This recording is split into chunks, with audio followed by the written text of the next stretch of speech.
You take a look at their season. Obviously started well, ended terribly, all right in the middle.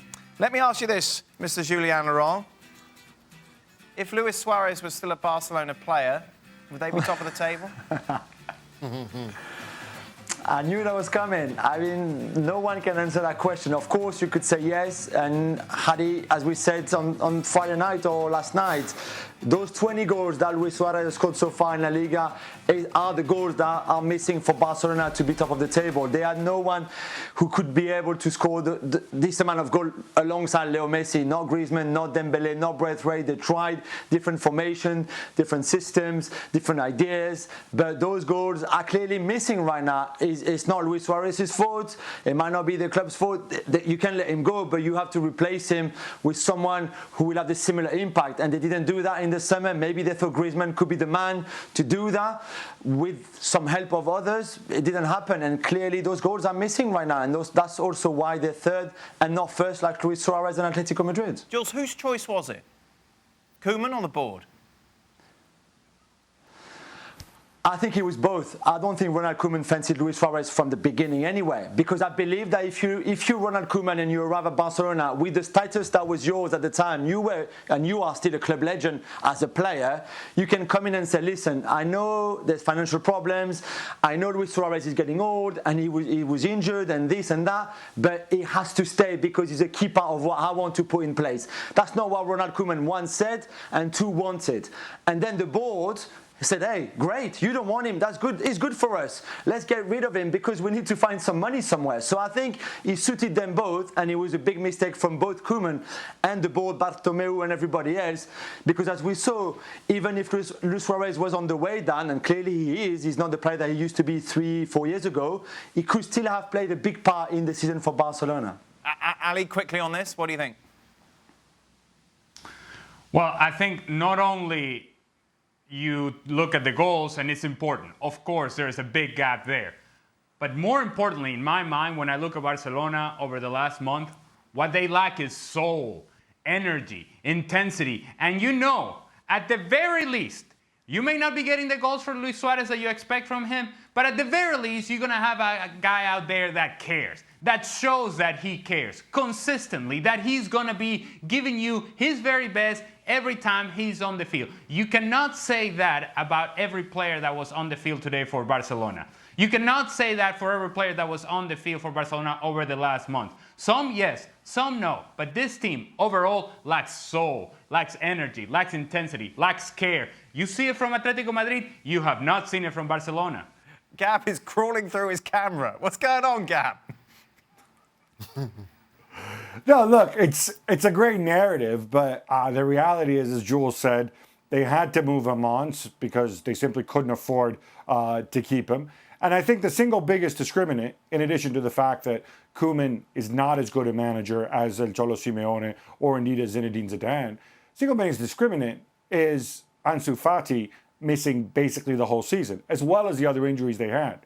You give me Ansu Fati fit and growing all season long, I don't need Luis Suarez, frankly. And I think Barcelona probably could have won the title or could have been competing for the title. The margins were that close. You take him out of the mix, and then you get what we have here. And Luis Suarez ain't going to change that. Ali, what's back? Ruin the narrative.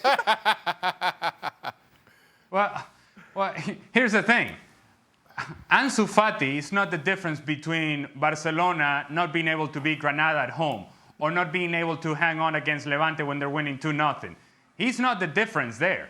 Barcelona, even without Ansu Fati, came to the last 3 weeks of the season with a real opportunity in their hands to win this title, and yet they took a step back. So while I appreciate the fact that they're a better team with Ansu Fati on the field, that's not why they lost the title. There's more to this than just saying the injury from Ansu Fati. This team, in the end, came short on character, came short on personality, came short on leadership, and that showed in those games where it really mattered. We'll discuss this more, I'm sure, throughout the week. What I want to just get a word on, Jules, is we saw how everything has gone wrong over the last month for Barcelona, and there is still, obviously, the elephant in the room that is Lionel Messi and his future and whether or not he will stay. How much does the way that everything has capitulated going to influence that decision? He could, and we saw him going to the tunnel in the dressing room tonight after the defeat, and the look on his face, he was just like, he was deflated, really. And we've said at times that, yes, the young players, he might want to stay for them and to guide them and all of that. And also there's players that he wants to still play with, Busquets and Jordi Alba and Gerard Piqué or whatever. But there might be a sense as well for him that the rebuild is so big with a new manager as well, because there's no way Koeman is staying, that he might think that he would better be off somewhere else. I still think he will stay, and this is his home and his club. But the look on his face tonight was not good news for Barcelona at all. And it should not be, because this is not a good team right now, and this is not a good place to be for him. Gab, where will Lionel Messi be at the start of next season?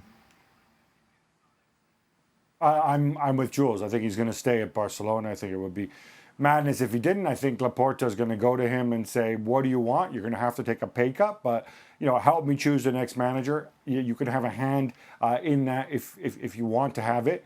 If he leaves, unless he takes a huge pay cut or perhaps wants to risk playing a different role, I just don't see him walking into a ready-made team. We talked about City, but if you're a City, would you add Messi and take a chance to not disrupt, because he's another great player, but you would have to change the way you play to accommodate him. If you're City, you don't need that right now.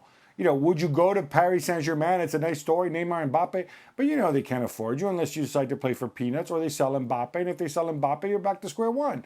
So to me, everything points to Messi staying. He scored 30 goals this year, which is just outrageous, the 9th time in his career he's done it, and being really the first step in the rebuild, and being a part of that, not uprooting his family, making a big gesture towards the club.